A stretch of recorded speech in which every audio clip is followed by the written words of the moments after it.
sprocket. Ayan. Ito po, papalitan na natin to kasi nangalawang siya. So, hindi pala siya maganda. Kasi pag hindi natin to tinanggal, matadamay yung bakal na to. Itong pinakabakal. Kaya papalitan natin. Ayan. Kasi nangangalawang. At yung ipapalit natin is ito. Ito na siya, ito. Dumating na siya kanina. In order namin kahapon. Dumating na siya. Yan. Titanium, yan. Ito kasi, for sure naman hindi ito mangangalawang. Pero titignan natin kung tama yung nabili natin na para dito. So, let's go mga kamuret! Palitan na natin. Yan. Ayan o, sobrang kalawang niya na yan. So, kailangan talaga natin palitan. Kasi madadamay at masisira ito.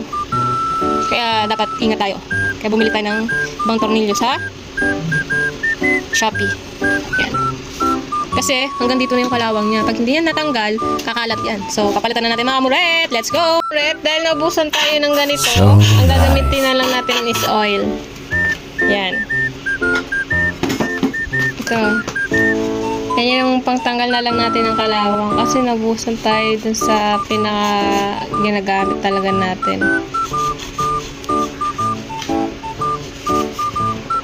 Ayan.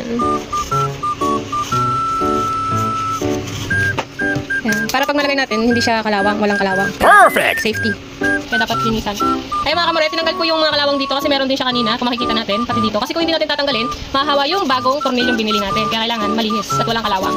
Let's go! Pre, titignan natin kung tama yung nabili natin tornilyo. At ang maglalagay ay si Trops Renix. Yan. Tignan natin. Yan na, nilalagay na siya. So ayan mga kamuret, nalagay na natin. Mahirap kasi hindi pantay yung butas eh. Kaya medyo nahirapan tayo. Ayan. Ito naman tayo sa pangalawa. Ayan. So kapa-kapa lang. Ayan, napasok. So tama yung tornilyo niya. Akma naman siya. So lalagyan natin. Higpitan natin mga kamuret. Let's go. Ayan, nilalagay na natin yung nut ng ating tornilyo. Pang higpit. Ayan. Tamang ikot-ikot lang. At syempre higpitan pa natin yung mga kamuret. Ayan. Kasi maluwag pa siya oh. Maluwag. Kaya kailangan natin higpitan. Ayan, so, ayan, hinihigpitan na natin. Tamang tornilyo na lang. Kamuret, natapos na natin higpitan.